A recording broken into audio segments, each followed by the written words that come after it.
ಕನಸುಗಳನ್ನ ನೆರವೇರಿಸಿದಂಥವರು.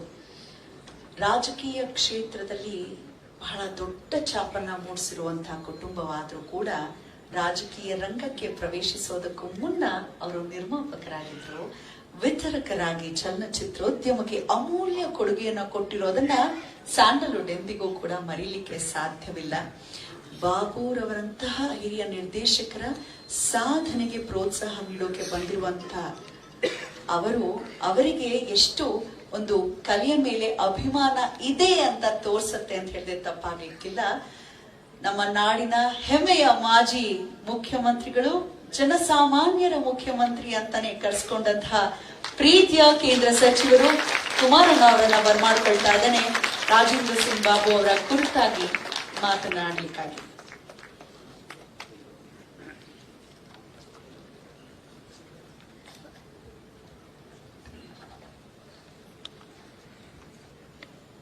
ಇವತ್ತಿನ ಕೇಂದ್ರ ಬಿಂದುಗಳಾಗಿರ್ತಕ್ಕಂಥ ನನಗೆ ಹಲವಾರು ವರ್ಷಗಳ ಪರಿಚಿತರು. ಅವರ ಒಂದು 50 ವರ್ಷಗಳ ಚಿತ್ರರಂಗದ ನಿರ್ದೇಶಕರಾಗಿ, ನಿರ್ಮಾಪಕರಾಗಿ ಮಹಾತ್ಮ ಪಿಕ್ಚರ್ಸ್ ಸಂಸ್ಥೆ ಅವರ ತಂದೆಯವರ ಕಾಲದಲ್ಲಿ ಪ್ರಾರಂಭ ಆದಂಥದ್ದು. ಕನ್ನಡ ಚಿತ್ರರಂಗಕ್ಕೆ ಅತ್ಯಂತ ದೊಡ್ಡ ಮಟ್ಟದ ಕೊಡುಗೆ ಕೊಟ್ಟಿರ್ತಕ್ಕಂಥ ಒಂದು ಕುಟುಂಬ. ಅವರ 50 ವರ್ಷಗಳ ಚಿತ್ರರಂಗದ ಒಂದು ಸಾಧನೆ, ಆ ಸಾಧನೆಗೆ ಗೌರವವನ್ನು ಸಲ್ಲಿಸ್ತಕ್ಕಂಥ ನಿಟ್ಟಿನಲ್ಲಿ ಕರ್ನಾಟಕ ವಾಣಿಜ್ಯ ಮಂಡಳಿಯಿಂದ ನಮ್ಮ ಕೃಷ್ಣೇಗೌಡರ ನೇತೃತ್ವದಲ್ಲಿ ಗೌರವ ಸಲ್ಲಿಸ್ತಕ್ಕಂಥ ಈ ಒಂದು ಕಾರ್ಯಕ್ರಮದಲ್ಲಿ ವೇದಿಕೆ ಮೇಲೆ ಉಪಸ್ಥಿತರ್ತಕ್ಕಂಥ ಮಾಜಿ ಉಪಮುಖ್ಯಮಂತ್ರಿಗಳು, ಶಾಸಕ ಮಿತ್ರರು, ಆತ್ಮೀಯರು ಆಗಿರತಕ್ಕಂಥ ಯಶವಂತ ನಾರಾಯಣ ಅವರೇ, ಮತ್ತೊಬ್ಬ ಶಾಸಕ ಮಿತ್ರರಾಗಿರತಕ್ಕಂಥ ಮತ್ತು ಕನ್ನಡ ಚಿತ್ರರಂಗದಲ್ಲಿ ನಿರ್ಮಾಪಕರಾಗಿ ಹಲವಾರು ರೀತಿಯ ಚಿತ್ರರಂಗಕ್ಕೆ ಕೊಡುಗೆ ಕೊಟ್ಟಿರ್ತಕ್ಕಂಥ ನಮ್ಮ ಮುನರತ್ನ ಅವರೇ, ರಾಷ್ಟ್ರ ಪ್ರಶಸ್ತಿ ವಿಜೇತರು, ಪದ್ಮಶ್ರೀಯ ಪಡೆದಿರ್ತಕ್ಕಂಥ ನಮ್ಮ ಕನ್ನಡ ಚಿತ್ರರಂಗದ ಮತ್ತೊಬ್ಬ ಹಿರಿಯರು ಗಿರೀಶ್ ಕಾಸರಳ್ಳಿ ಅವರು, ಬಸವಕುಮಾರ್ ಪಾಟೀಲ್ ಅವರು, ನಮ್ಮ ಬ್ರಹ್ಮಾಂಡ ಗುರೂಜಿಯವರು, ಇವರೆಲ್ಲರೂ ಈ ಕಾರ್ಯಕ್ರಮದಲ್ಲಿ ವೇದಿಕೆ ಮೇಲಿದ್ದಾರೆ. ವೇದಿಕೆ ಮುಂಭಾಗದಲ್ಲಿ ಚಿತ್ರರಂಗಕ್ಕೆ ಹಲವಾರು ರೀತಿಯ ಕೊಡುಗೆ ಕೊಟ್ಟಿರ್ತಕ್ಕಂಥ ದಿಗ್ಗಜರುಗಳು, ಕಲಾವಿದರು. ನಮ್ಮ ಹಂಸಲೇಖ ಅವರು ಬಹುಶಃ ಕನ್ನಡ ಚಿತ್ರರಂಗದ ಒಬ್ಬ ಅತ್ಯಂತ ಸಂಗೀತ ನಿರ್ದೇಶಕರಾಗಿ ಈ ಒಂದು ಚಿತ್ರರಂಗಕ್ಕೆ ದೊಡ್ಡ ಮಟ್ಟದ ಕೊಡುಗೆ ಕೊಟ್ಟಿರ್ತಕ್ಕಂಥದ್ದು. ಚಂದ್ರಶೇಖರ್ ಅವರಿದ್ದಾರೆ, ಜಯ ಜಗದೀಶ್ ಅವರಿದ್ದಾರೆ, ಹೀಗೆ ಹಲವಾರು ನಮ್ಮ ಕಲಾವಿದರು ಮತ್ತು ನಮ್ಮ ಚಿತ್ರರಂಗದ ತಾಂತ್ರಿಕ ತಜ್ಞರು ತಾವೆಲ್ಲ ಈ ಕಾರ್ಯಕ್ರಮದಲ್ಲಿ ಏನಿದ್ದೀರಿ. ಈ ಕಾರ್ಯಕ್ರಮಕ್ಕೆ ನಾನು ಬಂದು ನಿಮ್ಮ ಮುಂದೆ ನನ್ನ ಕೆಲವು ಭಾವನೆಗಳನ್ನು ವ್ಯಕ್ತಪಡಿಸ್ತಾ ಇರತಕ್ಕಂಥದ್ದು ಕೇಂದ್ರದ ಮಂತ್ರಿಯಾಗಿ ಇಲ್ಲ ರಾಜಕೀಯದ ವ್ಯಕ್ತಿಯಾಗಿ ಅಲ್ಲ. ನಾನು ಈ ರಾಜಕಾರಣಕ್ಕೆ ಬರೋದಕ್ಕಿಂತ ಮುಂಚೆ ನನ್ನ ಶಿಕ್ಷಣ ಮುಗಿದ ನಂತರ ಚಿತ್ರರಂಗದಿಂದ ನನ್ನ ವೃತ್ತಿ ಪ್ರಾರಂಭ ಮಾಡಿದಂಥದ್ದು. ಎಕ್ಸಿಬಿಟರ್ ಆಗಿ, ಡಿಸ್ಟ್ರಿಬ್ಯೂಟರ್ ಆಗಿ, ನಂತರದ ಚಿತ್ರದ ನಿರ್ಮಾಪಕನಾಗಿ ಈ ಒಂದು ಜೀವನವನ್ನೇನು ಪ್ರಾರಂಭ ಮಾಡಿದೆ. ಆ ಸಂದರ್ಭದಿಂದ ನನಗೆ ರಾಜೇಂದ್ರ ಸಿಂಗ್ ಬಾಬು ಅವರ ಪರಿಚಯ. ಅವರ ಒಂದು ಚಿತ್ರದ ಹಂಚಿಕೆದಾರರಾಗಿ ಅವರೇನು ಮೈಸೂರಿನಲ್ಲಿ ಅವರ ಒಂದು ಆಫೀಸ್ ಏನಿತ್ತು, ಕಚೇರಿ, ಹಲವಾರು ಬಾರಿ ನಾನು ಅವರ ಕಚೇರಿಯಲ್ಲಿ ನಮ್ಮ ಚಿತ್ರಮಂದಿರ ಏನು ಒಡೆಯನರಸೀಪುರದಲ್ಲಿ ಕಟ್ತಕ್ಕಂಥ ಒಂದು ತೀರ್ಮಾನ ಮಾಡಿದ್ದು ಅವರ ಜೊತೆಯಲ್ಲಿ ನನ್ನ ಹಲವಾರು ಸಂದರ್ಭದಲ್ಲಿ ಭೇಟಿ ಮಾಡಿದಂಥ ಕ್ಷಣ ಈಗಲೂ ನನಗೆ ನೆನಪಿನಲ್ಲಿದೆ. ಅವರ ಶಿಷ್ಯ ಪಾಂಡು ಅಂತಕ್ಕಂಥದ್ದು ಒಬ್ಬರು ಸ್ನೇಹಿತರೇನಿದ್ರು. ನಾನು ಅವರ ಕಚೇರಿಯಿಂದ ಹಲವಾರು ಸಿನಿಮಾಗಳನ್ನು ತೆಗೆದುಕೊಂಡು ಹೋಗಿ ಚಿತ್ರ ಪ್ರದರ್ಶನ ಮಾಡಿರ್ತಕ್ಕಂಥದ್ದು ಇವತ್ತು ನನ್ನ ನೆನಪಿನಲ್ಲಿದೆ.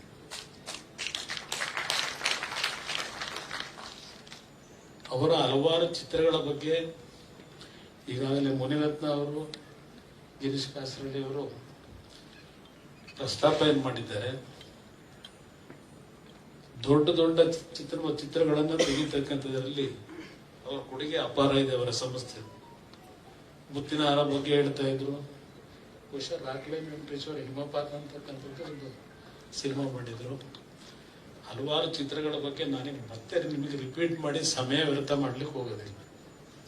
ಆದ್ರೆ ನಮ್ಮ ಕನ್ನಡ ಚಿತ್ರರಂಗದಲ್ಲಿ ಯಾವುದು ದಿವಂಗತ ಪುಟ್ಟಣ್ಣ ಕಣಗಲ್ ಅವರು ಇರ್ಬೋದು, ಸಿದ್ಲಿಂಗಯ್ಯ ಅವರು ಇರ್ಬೋದು, ಅವರ ಸಾಲಿನಲ್ಲಿ ಸೇರ್ತಕ್ಕಂಥವ್ರು ನಮ್ಮ ರಾಜೇಂದ್ರ ಸಿಂಗ್ ಬಾಬು ಅವರು. ಹಿಂದೆ ಸಿನಿಮಾ ತಯಾರು ಮಾಡ್ತಕ್ಕಂಥದ್ದು ಬಹಳ ಕಷ್ಟದ ದಿನಗಳು. ಈಗಲೂ ಕಷ್ಟ ಇದೆ. ಯಾರೋ ಒಬ್ಬರೋ ಇಬ್ಬರು ಸಿನಿಮಾವನ್ನ ನಿರ್ಮಾಣ ಮಾಡಿ ಯಶಸ್ಸನ್ನು ಕಾಣಬಹುದು. ಆದರೆ 100ಕ್ಕೆ 80-90 ಭಾಗ ನಿರ್ಮಾಪಕರಾಗಿ ಯಶಸ್ಸು ಕಾಣತಕ್ಕಂಥದ್ದು ಇವತ್ತಿನ ದಿನಗಳಲ್ಲಿ ಬಹಳ ಕಷ್ಟ ಇದೆ. ಹಿಂದೆ ಒಂದು ರೀತಿ ಸಿನಿಮಾ ಬಿಡುಗಡೆ ಮಾಡತಕ್ಕಂಥದ್ದು ಒಂದು ಹಬ್ಬದ ವಾತಾವರಣದಲ್ಲಿ ಸಿನಿಮಾ ಬಿಡುಗಡೆ ಆಗ್ತಂತ ದಿನಗಳನ್ನು ನಾನು ನೋಡಿದ್ದೇನೆ. ಇವತ್ತು ವಾರದಲ್ಲಿ 7-8 ಸಿನಿಮಾಗಳು ಒಂದೊಂದು ಬಾರಿ ಕನ್ನಡದಲ್ಲಿ ಇವತ್ತು ನಿರ್ಮಾಣ ಆಗಿ ರಿಲೀಸ್ ಮಾಡ್ತಾರೆ. ಆದರೆ ಅದರ ಮೌಲ್ಯಗಳು ಯಾವ ರೀತಿ ಇದೆ, ಬಂದಂತ ನಿರ್ಮಾಪಕರು ಎಷ್ಟರ ಮಟ್ಟಿಗೆ ಮುಂದಿನ ದಿನಗಳಲ್ಲಿ ಯಾವ ಮಟ್ಟಕ್ಕೆ ನಾವು ಶಕ್ತಿಯನ್ನು ಕೊಡ್ಬೋದು ಅಂತಕ್ಕಂಥದ್ದು ಯೋಚನೆ ಮಾಡಿದಾಗ ನಮ್ಮ ಮುನಿರತ್ನ ಅವರು ಹೇಳ್ತಾ ಇದ್ರಿ, ಬೇರೆ ಭಾಷೆಗಳಲ್ಲಿ 15-20 ನಟರು ನಾಯಕರಾಗಿ ಇವತ್ತು ಚಿತ್ರರಂಗದಲ್ಲಿ ಯಶಸ್ಸು ಕಾಣುತ್ತಾರೆ. ನಮ್ಮಲ್ಲಿ ಬೆರಳೆಣಿಕೆಯಷ್ಟು ಮಾತ್ರ ನಾಯಕ ನಟರಿದ್ದಾರೆ ಅಂತಕ್ಕಂಥದ್ದು ಏನು ಹೇಳ್ತಾ ಇದ್ದಾರೆ. ಅದು ನಿಜ. ಇವತ್ತು ನಾವೆಲ್ಲ ಕೂತು ಚರ್ಚೆ ಮಾಡಬೇಕಾದಂತ ಒಂದು ದಿನಗಳಿದೆ. ಚಿತ್ರರಂಗದಲ್ಲಿ ನಾನು ಬಹಳ ಹತ್ತದಲ್ಲಿ ನೋಡಿದ್ದೇನೆ. ಎಕ್ಸಿಬಿಟರ್ ಆಗಿ ನಮ್ಮ ಥಿಯೇಟರ್ ಕಟ್ಟಿದಾಗ ಪ್ರಾರಂಭಿಕ ದಿನಗಳಲ್ಲಿ 60 ರೂಪಾಯಿ 70 ರೂಪಾಯಿಗೆ ಸಿನಿಮಾ ರನ್ ಮಾಡಿದ್ದೇವೆ. ಇವತ್ತು ಅಂತ ಥಿಯೇಟರ್ನಲ್ಲಿ 10,000 20,000 ಒಂದು ಶೋ ಬರ್ತಕ್ಕಂಥದ್ದು ನೋಡ್ತಾ ಇದ್ದೇನೆ. ನಾನು ಅಲ್ಲಿಂದ ಚಿತ್ರರಂಗದ ಪರಿಸ್ಥಿತಿಗಳೇನು ಅಂತಕ್ಕಂಥದ್ದನ್ನೇನು ಗಮನಿಸಿದ್ದೇನೆ. ಇವತ್ತು ರಾಜೇಂದ್ರ ಸಿಂಗ್ ಬಾಬು ಅವರಂತ ನಿರ್ದೇಶಕರು ದೊಡ್ಡ ಮಟ್ಟದಲ್ಲಿ ಇಲ್ಲ. ಅಂತವ್ರು ಎನ್ಕರೇಜ್ ಮಾಡತಕ್ಕಂಥದ್ದು ಎಲ್ಲ ಒಂದು ಕಡೆ ನಾವು ಕಾಣ್ತಾ ಇಲ್ಲ. ಆ ಹಿನ್ನೆಲೆಯಲ್ಲಿ ಇವತ್ತು ರಾಜೇಂದ್ರ ಸಿಂಗ್ ಬಾಬು ಅವರು ಅವ್ರ ಕುಟುಂಬ ಕೊಟ್ಟಿರ್ತಕ್ಕಂಥ ಕೊಡುಗೆ ಏನಿದೆ ಅದನ್ನ ದೃಷ್ಟಿಯಲ್ಲಿ ಇಟ್ಕೊಂಡು ಇವತ್ತೇನೋ 3 ದಿವಸಗಳ ಕಾಲ ದೀಪಾವಳಿ ಹಬ್ಬ ಆಚರಣೆ ಮಾಡಿದ್ದೇವೆ. ದೀಪಾವಳಿ ಹಬ್ಬ ಎಲ್ಲರಿಗೂ ಬೆಳಕನ್ನು ಕೊಡ್ತಕ್ಕಂಥ ಹಬ್ಬ ಅಂತಕ್ಕಂಥ ನಾವು ಹೇಳಿದ್ವಿ. ಇವತ್ತು ಕನ್ನಡ ಚಿತ್ರರಂಗಕ್ಕಷ್ಟೇ ಅಲ್ಲ, ಬಾಬು ಅವ್ರಿಗೂ ಸಹ ಅವರಲ್ಲಿ ಇರ್ತಕ್ಕಂಥ ಪ್ರತಿಭೆಯನ್ನು ಹೊರಸೂರಿಸ್ತಕ್ಕಂಥ ನಿಟ್ಟಿನಲ್ಲಿ ಈ ಒಂದು ಕಾರ್ಯಕ್ರಮದ ಮುಖಾಂತರ ಬೆಳಕು ಪಡೀಲಿ ಅಂತಕ್ಕಂಥದ್ದು ಒಂದು ಶುಭ ಹಾರೈಕೆಯನ್ನ ಈ ಸಂದರ್ಭದಲ್ಲಿ ನಾವು ದೇವರ ಪ್ರಾರ್ಥನೆ ಮಾಡ್ತೀವಿ.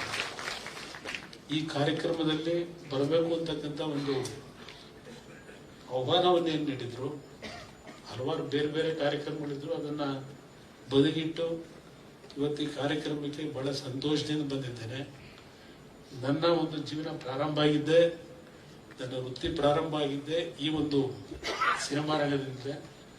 ರಾಜಕಾರಣಕ್ಕೆ ಅನಿವಾರ್ಯವಾಗಿ ಹೋಗಬೇಕಾದಂತ ಪರಿಸ್ಥಿತಿನಲ್ಲಿ ನಾನು ಚಿತ್ರರಂಗದ ಸ್ವಲ್ಪ ದೂರ ಇದ್ದರೂ ನನ್ನ ಮನಸ್ಸಲ್ಲೇ ಇಲ್ಲೇ ಇರುತ್ತೆ.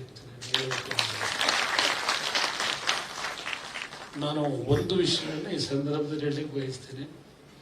ಚಂದ್ರಚಕೋರಿ ಸಿನಿಮಾವನ್ನ ನಾನು ನಿರ್ಮಾಣ ಮಾಡಬೇಕು ಅಂತ ಹೊರಟಾಗ ನಾರಾಯಣ ಅವರು ಬಹುಶಃ ನಮ್ಮ ಚಿತ್ರ ನಿರ್ದೇಶಕರಿದ್ದಾರೆ, ಆದಿತ್ಯ ಅವರನ್ನ ಸಿನಿಮಾಗೆ ನಾಯಕನ ಮಾಡಬೇಕು ಅಂತ ಹೇಳಿ ತೀರ್ಮಾನ ಮೊದಲು ಮಾಡಿದ್ರು.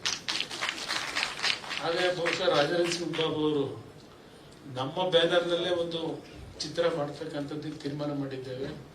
ಅದರಿಂದ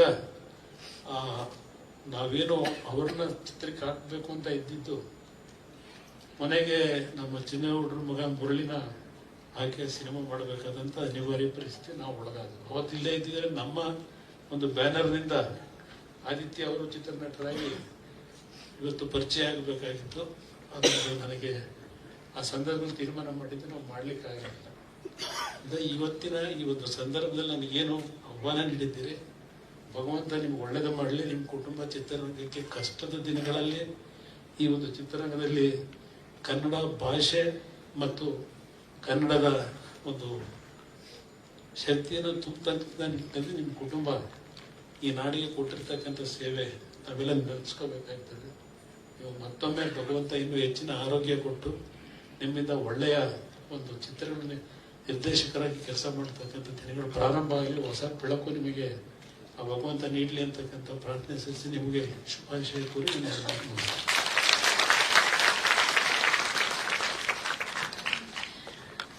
ಇಷ್ಟು ಪ್ರೀತಿ ತುಂಬಿದ ಮಾತುಗಳನ್ನ ಆಡಿದಂತಹ ಮಾನ್ಯ ಕುಮಾರಣ್ಣ ಅವರಿಗೆ ನಲ್ಮೆಯ ವಂದನೆಗಳನ್ನ ಅರ್ಪಿಸುವಂತಹ ಸುಸಮಯ.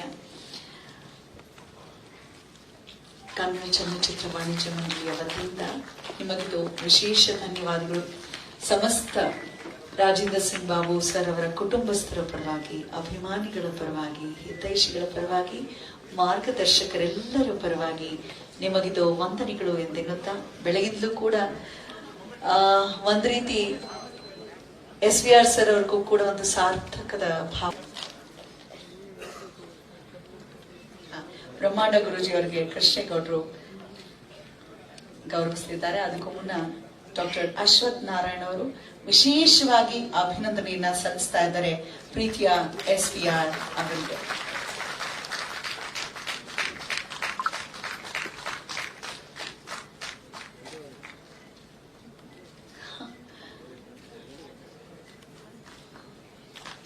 ಬಹಳ ಅಭಿಮಾನದಿಂದ ಈ ಸಂದರ್ಭದಲ್ಲಿ ಚೆಕ್ ಅನ್ನ ಕೂಡ ಕೊಟ್ಟಿದ್ದಾರೆ.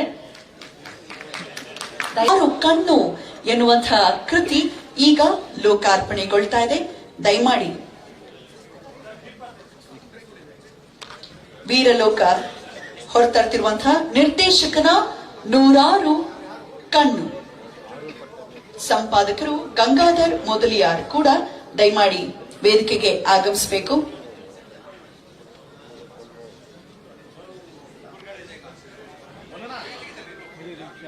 ಬೆನ್ನುಡಿಯಲ್ಲಿ ಶೇಷಾದ್ರಿ ಸರ್ ಎಷ್ಟು ಅದ್ಭುತವಾಗಿ ಬರ್ತಿದ್ದೀರ ಸರ್. ಬೆನ್ನುಡಿ ಬರ್ಕೊಟ್ಟಿದ್ದಕ್ಕಾಗಿ ಧನ್ಯವಾದಗಳು. ಪುಸ್ತಕಕ್ಕೆ ಕೇವಲ ಚಿತ್ರ ನಿರ್ದೇಶಕನಾಗಷ್ಟೇ ಅಲ್ಲ, ಚಿತ್ರರಂಗದ ಹಿತಕ್ಕಾಗಿ ಹೋರಾಡುವ ಹೃದಯವಂತನಾಗಿ ಬಾಬು ಅವರ ಪಯಣ ಬಲು ಅಪರೂಪದ್ದು. ಅವರ ಪ್ರತಿಭೆ ಕೇವಲ ಪರದೆಯ ಸೀಮೆಯಲ್ಲ, ಅದು ಸಮಾಜಮುಖಿಯೂ ಹೌದು.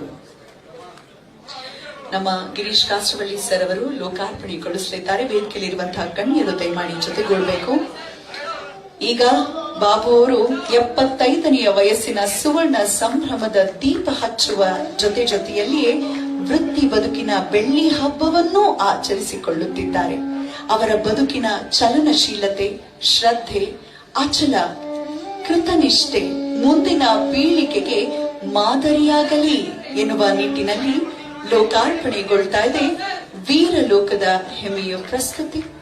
ಸಂಪಾದಕರಾದಂತಹ ಗಂಗಾಧರ್ ಮೊದಲಿಯಾರ್ ಅವರ ಸಾರಥ್ಯದಲ್ಲಿ ಬಾಬು ರವರ ಕುರಿತಾದಂತಹ SVR ಅವರ ಕುರಿತಾದಂತಹ ನಿರ್ದೇಶಕನ 100 ಕಣ್ಣು ತೆರೆದುಕೊಂಡಿದೆ.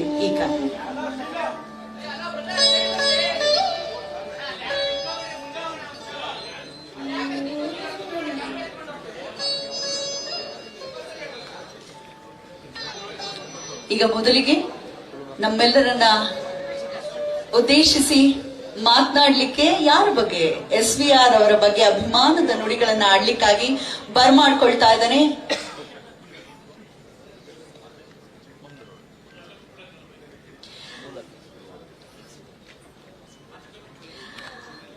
ಬಿಡುವಿಲ್ಲದ ಶೂಟಿಂಗ್ ಸಮಯದ ನಡುವೆಯೂ ಕೂಡ ನಮ್ಮ ಜೊತೆ ಕೈ ಜೋಡಿಸಿರುವಂತಹ ನಮ್ಮೆಲ್ಲರ ಪ್ರೀತಿಯ ಸಹೃದಯಿ ನಟ ಕಿಚ್ಚ ಸುದೀಪ್ ಅವರನ್ನ ಬರಮಾಡ್ಕೊಳ್ತಾ ಇದ್ದೇನೆ ನಮ್ಮೆಲ್ಲರನ್ನ ಉದ್ದೇಶಿಸಿ SVR ಕುರಿತಾಗಿ ಅವರ ಮನದ ಮಾತನ್ನ ತಿಳಿಸ್ಲಿಕ್ಕಾಗಿ.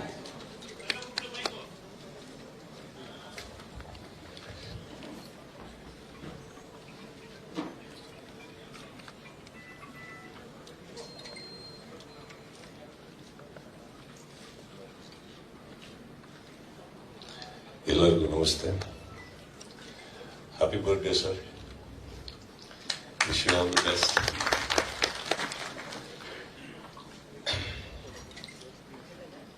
ಶಿವಮೊಗ್ಗದಲ್ಲಿ ಸಿನಿಮಾ ಪರಿಚಯ ಆಗಿದ್ದು ನನಗೆ. ಅವಾಗ ಅಲ್ಲಿ ಎರಡೇ ಥಿಯೇಟರ್ ಇದ್ದಿದ್ದು, ಮಲ್ಲಿಕಾರ್ಜುನ HPC ಅಂದ್ಬಿಟ್ಟು.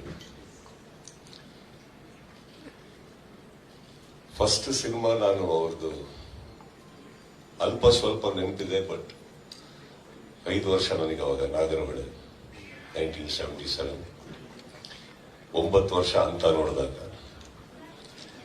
ಫಸ್ಟ್ ಟೈಮ್ ಸಿನಿಮಾದ ಪರಿಚಯ. ಅದಕ್ಕೊಬ್ಬ ನಿರ್ದೇಶಕ ಅಂತ ಇರ್ತಾರೆ, ಸಿನಿಮಾ ತೆಗೆಯೋದು ಈ ರೀತಿ ಅಂತ ಗೊತ್ತಾಗಿದ್ದು ನನಗೆ ಅಂಬರೀಷ್ ಮಾವನಿಂದ. ಯಾಕಂದ್ರೆ ಅವಾಗ ಮನೆಗೆ ಬರ್ತಾ ಇದ್ದೆ ಶಿವಮೊಗ್ಗದಲ್ಲಿ. ಅಂತ ಅನ್ನೋ ಒಂದು cinema sir. Babu sir, I don't know, but ಒಂದು ಸಿನಿಮಾದಲ್ಲಿ ಈ ತರ ಒಂದು ಕಮರ್ಷಿಯಲ್ ಎಲಿಮೆಂಟ್ ನ ಮಕ್ಕಳಲ್ಲಿ ಫಸ್ಟ್ ಮುಟ್ಸಿದ್ದು ಅವಾಗ ನಾವು ಮಕ್ಕಳಲ್ಲಿ ಕೇಳ್ತಾ ಇದ್ದೀನಿ. ನೀವೇ ಸರ್. ಅಂಬರೀಷ್ ಮಾವ ತುಂಬಾ ಮನೆಗೆ ಬರ್ತಾ ಇದ್ರು, ಬಟ್ ಅವ್ರನ್ನ ಇಷ್ಟಪಡಕ್ ಸ್ಟಾರ್ಟ್ ಮಾಡಿದ್ದು ನಿಮ್ ಸಿನಿಮಾ ಆದ್ಮೇಲೆ ಸರ್. ಅಂತ ಆದ್ಮೇಲೆ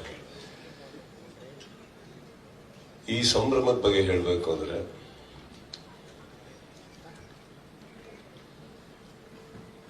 ಎಲ್ಲದನ್ನು ಬಹಳ ಸುಲಭವಾಗಿ ಮರೆಯುವಂತ ಒಂದು ಕಾಲ ಇದು. 2 ಸಿನಿಮಾ ಆಗ್ತಿದ್ದಂಗೆ 200 ಸಿನಿಮಾ ಮಾಡಿರುವಂತ ವ್ಯಕ್ತಿಗಳನ್ನ ಮರೆಯುವಂತ ಕಾಲ ಇದು. ಒಂದು ಕಾರ್ ತಗೊಂತಿದ್ದ ಹಾಗೇನೆ ಕಾರು ನಿಮಗೆ ಬರೋ ಹಾಗೆ ಮಾಡಿದಂತ ಚಿತ್ರರಂಗನ ಮರೆಯುವಂತ ಕಾಲ ಇದು. ಅಂಥದ್ರಲ್ಲಿ ಈ ವೇದಿಕೆ ಮೇಲೆ ಕೂತ್ಕೊಳ್ಳೋದಕ್ಕೆ ಬಹಳ ಹೆಮ್ಮೆ ಆಗುತ್ತೆ ನನಗೆ. ಬಿಕಾಸ್ ಇಲ್ಲಿ ಕೂತಿರೋರು, ಎದುರುಗಡೆ ಕೂತಿರೋರು ಯಾರು ಕಮ್ಮಿ ಸಾಧಕರಲ್ಲ. ಬಟ್ ಈ ತರ ಒಂದು ಸಂದರ್ಭದಲ್ಲಿ ಈ ತರ ಒಂದು ಪ್ರೋಗ್ರಾಮ್ ನಡೆದಾಗ ಎಷ್ಟೋ 1000 ಅವಾರ್ಡ್ ಸೆರೆಮನೀಸ್ಕಿನ್ನ ಬೆಟರ್ ಅಂತ ಅನ್ಸುತ್ತೆ ಇಂಥದ್ದು.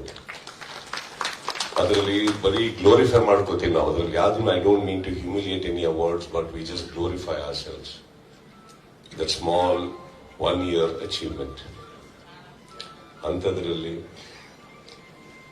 ದಿಸ್ ಓನ್ಲಿ ರಿಮೈಂಡ್ಸ್ ಅಸ್, ಈ ತರ ಒಂದು ಸಂದರ್ಭದಲ್ಲಿ it only reminds people like me at least how small we still are. ನಾವಿನ್ನೂ ಎಷ್ಟು ಚಿಕ್ಕ ಕೆಲಸದಲ್ಲಿದೆ, ಇನ್ನು ಏನೇನು ಮಾಡೋದಿದೆ ನಮಗೆ. ತುಂಬಾ ಚೆನ್ನಾಗಿ ಮಾಡಿದಿರಿ Hamsalekha sir song. It is frankly speaking sir, ಇಲ್ಲ ನಿಮ್ಮ ಅಚೀವ್ಮೆಂಟ್ಸ್, ನೀವು ಈ ತರ ಒಂದು ಸಾಂಗ್ ಮಾಡ್ತೀರಾ ಅಂದ್ರೆ ಇಮ್ಯಾಜಿನ್ ಮಾಡ್ಕೊಳ್ಳಿ. 50 ವರ್ಷ ಸಾಧನೆ ಒಬ್ಬ ವ್ಯಕ್ತಿ ಮಾಡಬೇಕು, ಅಂತದ್ರಲ್ಲಿ ಒಬ್ರು ಹಂಸಲೇಖ ಅವರು ಬಂದೊಂದು ಸಂಗೀತ ನೀಡಬೇಕು ಅಂದ್ರೆ ಇವತ್ತಿಗೆ ಸಾಧ್ಯನೇ ಆಗಿರೋಂಥ ಒಂದು ಕೆಲಸ. ಫಸ್ಟ್ ಆಫ್ ಆಲ್ 50 ವರ್ಷ ಚಿತ್ರರಂಗದ ಇರೋಕೆ ಆಗಲ್ಲ. ಅಂಥದ್ರಲ್ಲಿ ಇದ್ಮೇಲೆ ಹಂಸಲೇಖ ಅಂದ್ರೆ ಒಂದು ಸಾಂಗ್ ಮಾಡ್ಕೊಡ್ತಾರಂತ ಸಾಧ್ಯನೇ ಇಲ್ಲ. It is the biggest achievement which I just saw. The most beautiful moment ನೀವು ಅವ್ರಿಗೆ ಕೊಟ್ಟಿರೋ ಗಿಫ್ಟ್ ಅಂತ ಹೇಳಬಲ್ಲೆ sir. We are too small in front of you. ಎಲ್ಲರ ಮುಂದೆ I think I wish you all the best of health, best of happiness. And ಈ programme ನಡೆಸ್ಕೊಟ್ಟು ಪ್ರತಿಯೊಬ್ಬರಿಗೂ ರಿಮೈಂಡ್ ಮಾಡಿದ್ದೀರಾ ಸರ್ ತಾವೆಲ್ಲ. I think it's very humble. And ಈ ತರ ಕಾರ್ಯಕ್ರಮಕ್ಕೆ ಈ ತರ ಹಾಲ್ ತುಂಬೋದಿದೆಯಲ್ಲ, ಅದು ನೋಡೋದಕ್ಕೆ ಇನ್ನೂ ಲಕ್ಷಣ. ಯಾವುದೋ ಕಾರ್ಯಕ್ರಮಗಳು ಡೈಲಿ ನಡೀತಾ ಇರ್ತದೆ.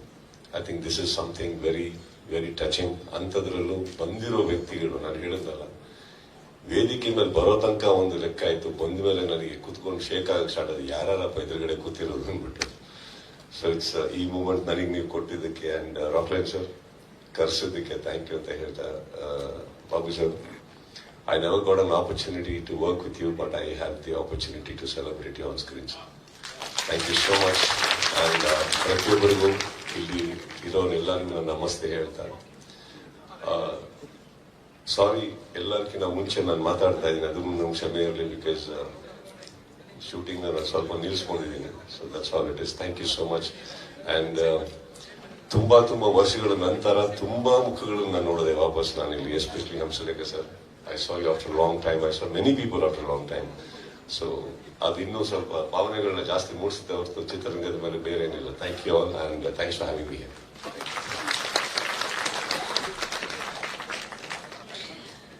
ಎಂದೂ ಬೀಗದೆ ಸದಾ ಬಾಗುತ್ತಾನೆ ನಮ್ಮ ಹೃದಯದ ಅರ್ಥ ಭಾಗವನ್ನ ಆವರಿಸಿರುವಂತರು ಕಿಚ್ಚ ಸುದೀಪ್ ಅವರ ನಡತೆಯಿಂದ, ನಡವಳಿಕೆಯಿಂದ.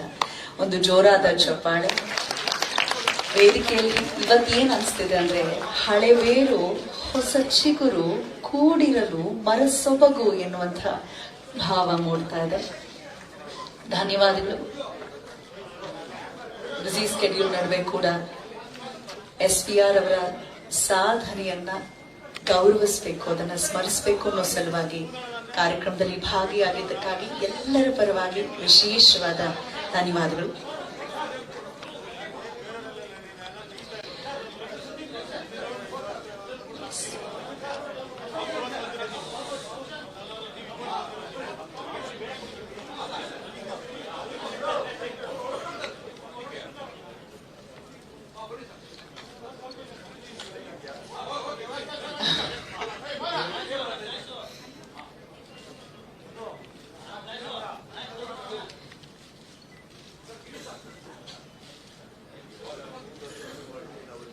SPR at 50 ಉದ್ಘಾಟನೆಗೊಂಡಿದೆ.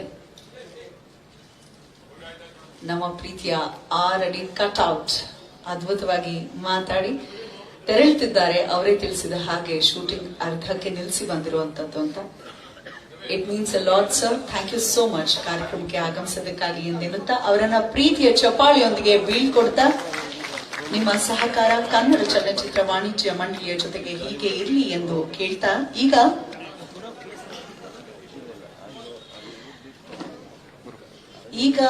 ರಾಜಕೀಯ ಕ್ಷೇತ್ರದಲ್ಲಿ ಬಹಳ ಸಕ್ರಿಯರು. ಆದ್ರೆ ಅದಕ್ಕೂ ಮುನ್ನ ಚಿತ್ರರಂಗದಲ್ಲಿ ನಿರ್ಮಾಪಕನಾಗಿ ಅವ್ರದೇ ಆದ ಒಂದು ಛಾಪನ್ನ ಮೂಡಿಸಿದ್ರು. ಸ್ವಾಗತ ಮಾಡುವಾಗ ಶ್ರೀನಿವಾಸ್ ಅವ್ರು ಚೆನ್ನಾಗಿ ಹೇಳಿದ್ರು, ಅವರು ಮಣಿರತ್ನ ಅಂತ. ಅವರೇ ನಮ್ಮ ಪ್ರೀತಿಯ ಮುನಿರತ್ನ. ಅವರನ್ನ ಬರ್ಮಾಡ್ಕೊಳ್ಳೋಣ. ನಮ್ಮೆಲ್ಲರನ್ನ ಉದ್ದೇಶಿಸಿ 2 ನುಡಿಗಳನ್ನ ಆಡ್ಲಿಕ್ಕಾಗಿ SPR ಅವರ ಕುರಿತಾಗಿ.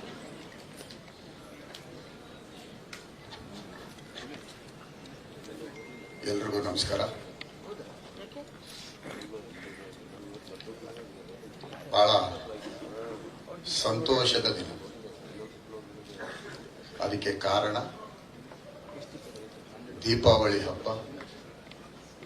ಈ ಒಂದು ಹಬ್ಬದಲ್ಲಿ 50 ವರ್ಷಗಳು ಪೂರೈಸಿರ್ತಕ್ಕಂತಹ SVR ಅವರ ಬಗ್ಗೆ ಒಂದು ಕಾರ್ಯಕ್ರಮನ ಏರ್ಪಡಿಸಿರ್ತಕ್ಕಂತಹ ನನ್ನ ಆತ್ಮೀಯರು, ನನ್ನ ಸ್ನೇಹಿತರು ಕೃಷ್ಣೇಗೌಡರಿಗೆ ಮೊದಲು ಅಭಿನಂದನೆ.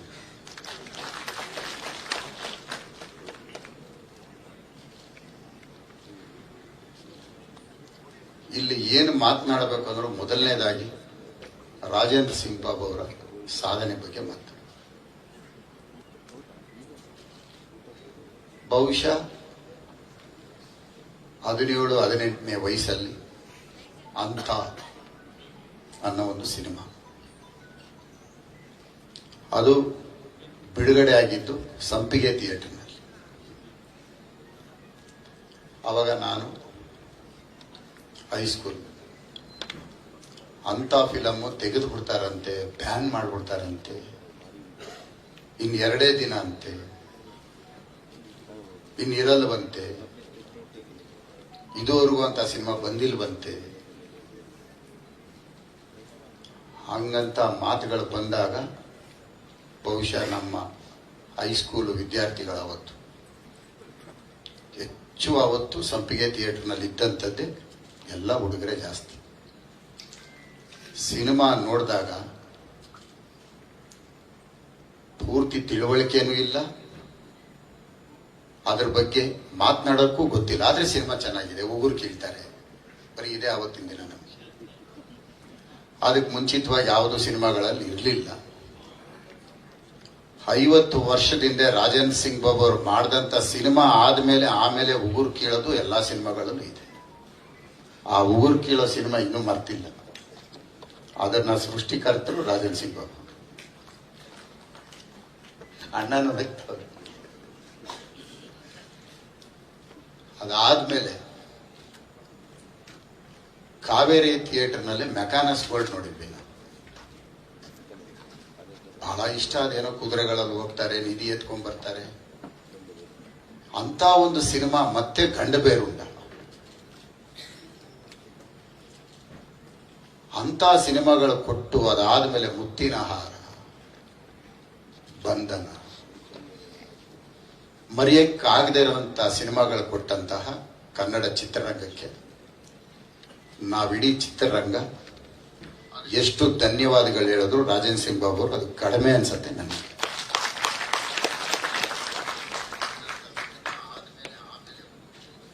ಕೃಷ್ಣೇಗೌಡರು ಒಂದು ಮಾತು ಹೇಳಿದ್ರು, 2 ಕೋಟಿ ಕೊಟ್ಟರೆ ಸಿನಿಮಾ ಮಾಡ್ತಾರೆ.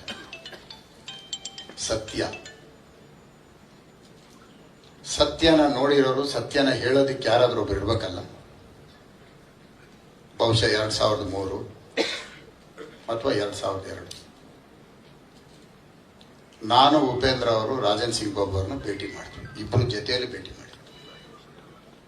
ನಮ್ಮ ರಕ್ತ ಕಣ್ಣೀರು ಸಿನಿಮಾ ನೀವು ಮಾಡಿ ಅಂತ. ಮಾಡ್ತೇನೆ ಅಂತ ಒಪ್ಕೊಂಡಿದ್ದು ಆಯ್ತು. ಅದಾದ ನಂತರ ಕೆಲವು ಕಾರಣಾಂತರಗಳಿಂದ ಅವರು ಒತ್ತಡದಲ್ಲಿ ಸಿನಿಮಾ ಮಾಡೋದಕ್ಕೆ ಕಷ್ಟ ಆಯಿತು ಅವ್ರ ಜೊತೆ. ಆಗ ಅವರಿಗೆ ನಾನು ರೆಮಂಡ್ರೇಷನ್ ಮಾತಾಡಿದ್ದೆ. ಇವತ್ತು ಸತ್ಯ ಹೇಳ್ತಾ ಇದ್ದೀನಿ. ಏರ್ಪೋರ್ಟ್ ರಸ್ತೆನಲ್ಲಿ 1 ಎಕರೆ 6 ಲಕ್ಷ, 2 ಎಕರೆ ಜಾಗ ಇದೆ. ರೆಮಂಡ್ರೇಷನ್ ತಗೋಬೇಡಿ, ಈ ಲ್ಯಾಂಡ್ ತಗೊಳ್ಳಿ, ಸಿನಿಮಾ ಮಾಡ್ಕೊಳ್ಳಿ ಅಂತ ಕೇಳಿದ್ದು. ಬಾಬು ಅವ್ರು ಮಾಡ್ತಿದಾರಲ್ಲೂ ನನಗೆ ಗೊತ್ತಿಲ್ಲ. ಆವತ್ತು ಅವ್ರು ಒಪ್ಕೊಂಡಿದ್ದಿದ್ರೆ ಸಿನಿಮಾ ಮಾಡಲಿ ಬಿಡಲಿ. ಇವತ್ತು ಅದರ ಮೌಲ್ಯ ನಾನು ಹೇಳಿದ್ರು ನೀವು ಸುಳ್ಳು ಅನ್ಬೋದು. 2 ಕೋಟಿ ಇವತ್ತು 100 ಕೋಟಿ, 2 ಎಕರೆ 100 ಕೋಟಿ ಇವತ್ತು. ಇದು ವಾಸ್ತವ. ನನ್ನ ಕಣ್ಣೆದುರುಗಡೆ ಆ ಜಾಗನ ಇವತ್ತು ನಾನು ಹೋಗಿ ಬರೋವಾಗೆಲ್ಲ ನೆನೆಸ್ಕೊಳ್ಳೋದು ರಾಜೇಂದ್ರ ಸಿಂಗ್ ಬಾಬು ಅವರು ಎಂತ ತಪ್ಪು ಮಾಡಿದ್ರು ಅಂತ. ಯಾಕೆ ಈ ಮಾತು ಹೇಳ್ತೇನೆ ಅಂದ್ರೆ, ಹಣದ ಹಿಂದೆ ಹೋಗದೆ ನನ್ನ ಜೀವನ, ನನ್ನ ಕುಟುಂಬ, ನನ್ನ ತಂದೆ, ನನ್ನ ಮಕ್ಕಳು, ನನ್ನ ಸಹೋದರಿ, ನನ್ನ ತಾಯಿ ಎಲ್ಲರೂ ಸಹ ಸಿನಿಮಾ ರಂಗದಲ್ಲೇ ಜೀವನ ಮಾಡ್ತೀವಿ ಹೊತ್ತು ಲಾಭಕ್ಕೋಸ್ಕರನೋ ಆಸ್ತಿಗೋಸ್ಕರನೋ ಹಣದ ಆಸೆಗೆ ಹೋಗದೆ ಬರೀ ಜೀವನ ಇಡೀ ಕುಟುಂಬ ಚಿತ್ರರಂಗಕ್ಕೆ ಮುಡುಪಾಗಿಟ್ಟಂತ ಒಂದು ಕುಟುಂಬ ಅದು ರಾಜೇಂದ್ರ ಸಿಂಗ್ ಬಾಬು ಅವ್ರ ಕುಟುಂಬ. ಹಾಗಾಗಿ ಅವರು ಇವತ್ತು ಈ ಕಾರ್ಯಕ್ರಮಕ್ಕೆ ಬಹಳ ಸಂತೋಷದಿಂದ ಅಂತ ನಾನು ಮೊದಲೇ ಹೇಳಿದೆ. ಈ ಕಾರ್ಯಕ್ರಮಕ್ಕೆ ವೇದಿಕೆ ಮೇಲೆ ಇರ್ತಕ್ಕಂಥ ಎಲ್ಲ ಗಣ್ಯರೇ, ಅದರಲ್ಲೂ ವಿಶೇಷವಾಗಿ ನಮ್ಮ ಕುಮಾರಣ್ಣ, ಚಿತ್ರರಂಗಕ್ಕೆ ಸಂಬಂಧ ಇಲ್ಲದೆ ಇದ್ರೆ ಚಿತ್ರರಂಗದ ಬೆಲೆ ಗೊತ್ತಾಗಲ್ಲ. ಚಿತ್ರರಂಗದ ಸಂಬಂಧ ಇದ್ರೆ ಚಿತ್ರರಂಗದ ಬೆಲೆ ಗೊತ್ತಾಗತ್ತೆ. ಕುಮಾರಣ್ಣ ಅವರು ಇವತ್ತು ಒಂದು ಕೇಂದ್ರ ಸಚಿವರು, ಬಿಡುವಿಲ್ಲದ ಸಮಯ. ಕೇಂದ್ರ ಸಚಿವರು, ರಾಜ್ಯ ಸಚಿವರಾದ್ರೆ ಸ್ವಲ್ಪ ಬಿಡುವಿರುತ್ತೆ, ಆದರೆ ಕ್ಯಾಬಿನೆಟ್ ಮಿನಿಸ್ಟರ್ ಅವರು ಚಿತ್ರರಂಗದ ಸಂಬಂಧ ಇಲ್ಲದೆ ಇದ್ರೆ ಇವತ್ತು ದೆಹಲಿಗೆ ಹೊರಡೋ ಕಾರ್ಯಕ್ರಮ. ಆದರೂ ಸಹ ಆ ಸೆಳೆತ ಇದೆಯಲ್ಲ ಚಿತ್ರರಂಗದ್ದು, ಅದು ಬಿಡೋದಿಲ್ಲ. ಹಾಗಾಗಿ ಇವತ್ತು ಈ ಕಾರ್ಯಕ್ರಮದಲ್ಲಿ ನಮ್ಮ ಸಿನಿಮಾ ರಂಗಕ್ಕೋಸ್ಕರ, ಅದರ ಮೇಲೆ ಇರ್ತಕ್ಕಂಥ ಅಭಿಮಾನಕ್ಕೋಸ್ಕರ ಬಂದಂತಹ ನಮ್ಮ ಕುಮಾರಣ್ಣ ಅವರಿಗೆ, ಅಣ್ಣ ಇದೇ ರೀತಿ ನಿಮ್ಮ ಮೇಲೆ ಚಿತ್ರರಂಗದ ಮೇಲೆ ಅಭಿಮಾನ, ಪ್ರೀತಿ ಹಿಂಗೆ ಇರಲಿ. ಯಾಕೆ ಮಾತು ಹೇಳ್ತೇನೆ ಅಂದ್ರೆ, ಕನ್ನಡ ಚಿತ್ರರಂಗಕ್ಕೆ ಎರಡು ಕಣ್ಣು ಅಂತ ಇತ್ತು. ಒಂದು ಡಾಕ್ಟರ್ ರಾಜ್ಕುಮಾರ್, ಮತ್ತೊಂದು ವಿಷ್ಣುವರ್ಧನ್. ಅದಾದ ನಂತರ ಅಂಬರೀಷ್. ಯಾವುದೋ ಒಂದು ಚಿತ್ರರಂಗ ನೆನೆಸ್ಕೊಳ್ಬೇಕು, ಸೂರ್ಯ ಚಂದ್ರ ಇರೋದು ಎಷ್ಟು ಸತ್ಯನೋ ಕುಮಾರಣ್ಣ ಚಿತ್ರರಂಗ ಕೊಟ್ಟಿರಕ್ಕಂತ ಕೊಡುಗೆ ಅಷ್ಟೇ ಸತ್ಯ. ಅಣ್ಣವರು ನಿಧನ ಹೊಂದಿದಾಗ ಮನೆಗೆ ಹೋದಂತ ಸಂದರ್ಭದಲ್ಲಿ ಮುಖ್ಯಮಂತ್ರಿಗಳು ಜಾಗ ಬೇಕು ಅಂತ ಕೇಳಿದಾಗ ಆಲೋಚನೆ ಮಾಡಿದೆ. ನಿಮ್ಮ ತೀರ್ಮಾನ ನನ್ನ ತೀರ್ಮಾನ, ನಿಮ್ಮ ಚಿತ್ರರಂಗದ ತೀರ್ಮಾನ ನನ್ನ ತೀರ್ಮಾನ. ಅವ್ರಿಗೆ ನೀವು ಎಲ್ಲಿ ಸ್ಥಳಾವಕಾಶ ಕೇಳಿದ್ರು ಕೊಡಕ್ ಸಿದ್ಧವಾಗಿದ್ದೀನಿ ಅಂತ ಯೋಚನೆ ಮಾಡದೆ ಒಂದೇ ವಾಕ್ಯದಲ್ಲಿ ಉತ್ತರ ಕೊಟ್ಟಂತ ಒಬ್ಬ ಅಂದಿನ ಮುಖ್ಯಮಂತ್ರಿ ಯಾರಾದ್ರೂ ಇದ್ರೆ ಅದು ಕುಮಾರಣ್ಣ ಮಾತ್ರ.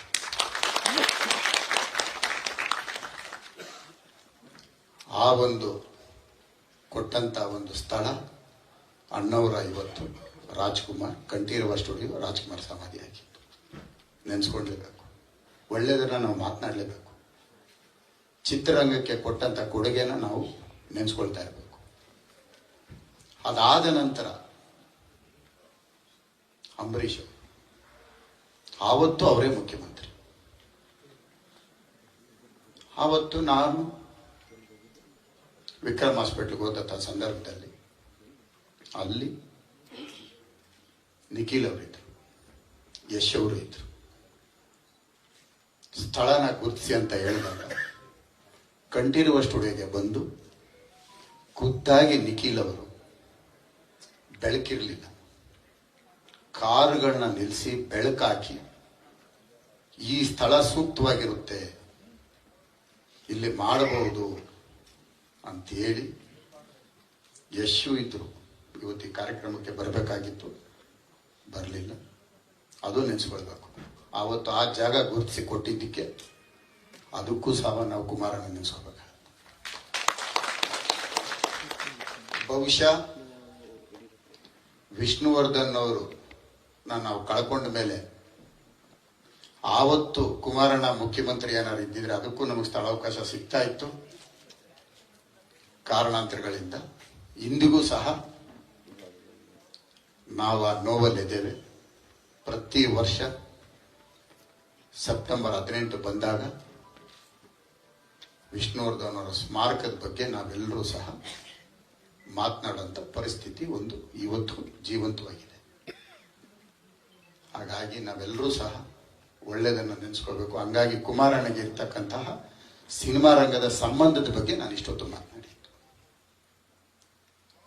ಇನ್ನು ನನ್ನ ಶಾಸಕರು ನೀವೆಲ್ಲ ಅನ್ಕೋಬಹುದು, ಇದೇನಪ್ಪ ಮುನಿರತ್ನಗೊಬ್ಬರು ಶಾಸಕ. ನಿಜ, ನನ್ನ MLA, ನನ್ನ ಶಾಸಕರು. ನಮ್ಮ ಏರಿಯಾದಲ್ಲಿ ನೀರಿಲ್ಲ ಅಂದ್ರೂ ನನಗೆ MLA ಅವರೇ, ಲೈಟ್ ಇಲ್ಲ ಅಂದ್ರೂ ಅವರೇ MLA, ಸ್ಯಾನಿಟರಿ ಲೈನ್ ಬ್ಲ್ಯಾಕ್ ಆದ್ರೂ ಕ್ಲೀನ್ ಮಾಡಿಸೋಕು ನನ್ನ MLA ಅವರೇ.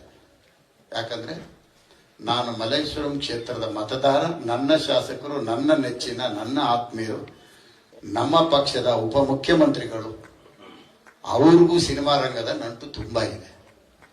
ನಾವೆಲ್ಲ ಕರ್ನಾಟಕ ರಾಜ್ಯಕ್ಕೆ ಸೀಮಿತ ಆಗಿದ್ರೆ ಇವರು ಅಂತಾರಾಷ್ಟ್ರೀಯ ಮಟ್ಟಕ್ಕೆ ಇವತ್ತು ಕನ್ನಡ ಸಿನಿಮಾ ರಂಗನ ತಗೊಂಡೋಗಿರುವಂತದ್ದು ಡಾಕ್ಟರ್ ಅಶ್ವಥ್ ನಾರಾಯಣ. ಅಪಾರವಾದ ಗೌರವ. ಯಾಕೆಂದ್ರೆ ಇವತ್ತು ಒಂದು ಗಮನಿಸಬಹುದು, ಸಿನಿಮಾ ರಂಗಕ್ಕೆ ಇರ್ತಕ್ಕಂಥ ಸಂಬಂಧಪಟ್ಟವ್ರು ಎಲ್ಲರೂ ವೇದಿಕೆಗೆ ಆಗಮಿಸಿದೆ. ಅದರಲ್ಲಿ ಅಶ್ವಥ್ ನಾರಾಯಣ ಅವರು ಒಳ್ಳೊಳ್ಳೆ ಸಿನಿಮಾ ಕೊಡ್ತಾ ಇದ್ದಾರೆ. ಸರ್, ಇನ್ನೂ ಹೆಚ್ಚು ಸಿನಿಮಾಗಳನ್ನ ಕೊಡಿ ನಮ್ಮ ಚಿತ್ರರಂಗಕ್ಕೆ, ತಮ್ಗೆ ಒಳ್ಳೇದಾಗಲಿ. ಕನ್ನಡ ಚಿತ್ರರಂಗ ಇವತ್ತು ನಾಯಕ ನಟರ ಕೊರತೆ ಇದೆ,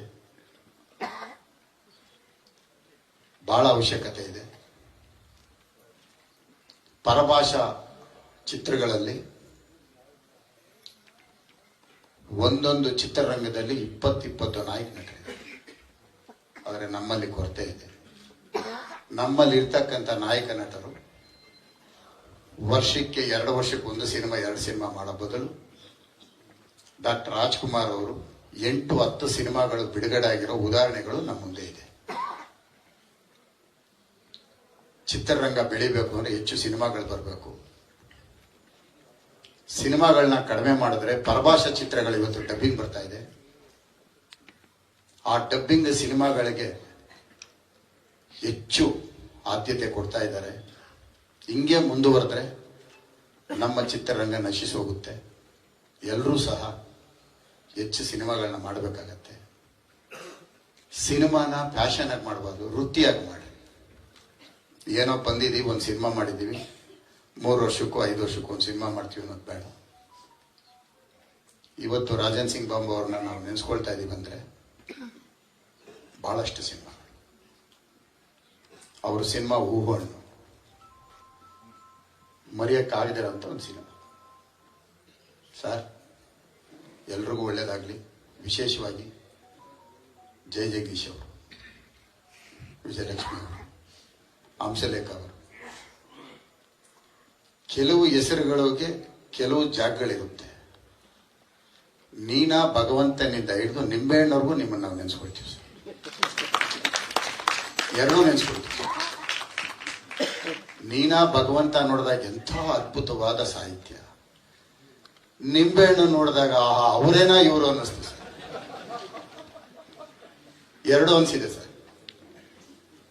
ಇರ್ಲಿ ಸರ್, ನೀವೆಲ್ಲ ಕನ್ನಡ ಚಿತ್ರರಂಗದ ಒಂದು ಆಸ್ತಿ ಸರ್. ಎಲ್ರಿಗೂ ಒಳ್ಳೇದಾಗಲಿ. ಇಂಥ ಕಾರ್ಯಕ್ರಮನ ಏರ್ಪಡಿಸಿದಂತಹ ಮತ್ತೊಮ್ಮೆ ಗೌಡ್ರೆ, ನೀವು ನಿರ್ಮಾಪಕರಲ್ಲಿ ಶ್ರೀಮಂತ ನಿರ್ಮಾಪಕರು, ಬಡ ನಿರ್ಮಾಪಕರು ಇರ್ತಾರೇನೋ ಗೊತ್ತಿಲ್ಲ. ಆದರೆ ಇನ್ನೊಂದು ವಾಣಿಜ್ಯ ಮಂಡಳಿನ ಹುಟ್ಟಾಕಿ ಬಹಳಷ್ಟು ನಿರ್ಮಾಪಕರಿಗೆ ಸಹಾಯ ಮಾಡ್ತಾ ಇದ್ದೀರಿ. ನಿಮ್ಮನ್ನ ನಾನು ಯಾವಾಗಲೂ ನೆನೆಸ್ಕೊಳ್ತಾ ಇರ್ತೇನೆ. ನಿರ್ಮಾಪಕರಿಗೆ 10,000 ರೂಪಾಯಿ, ಈಗ ಬರೀ 10,000 ರೂಪಾಯಿನಲ್ಲಿ ಮೆಂಬರ್ಶಿಪ್ ಕೊಟ್ಟು ಸೆನ್ಸರ್ ಆಗೋವರೆಗೂ ಸಹಾಯ ಮಾಡೋಂಥ ಒಳ್ಳೆ ಮನಸ್ಸಿರ್ತಕ್ಕಂತಹ ಒಂದು ಕೃಷ್ಣೇಗೌಡರಿಗೆ ಒಳ್ಳೇದಾಗಿ.